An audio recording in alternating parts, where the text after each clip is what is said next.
At first I was just a glimmer, a faint light like a spark. Then I began to grow in intensity as men and women learned to master my technology.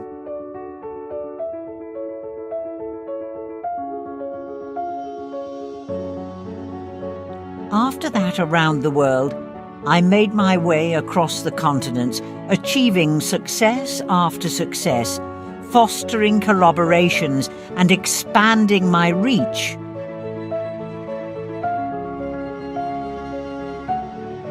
I gained in innovation by harnessing natural daylight and even learning to promote well-being.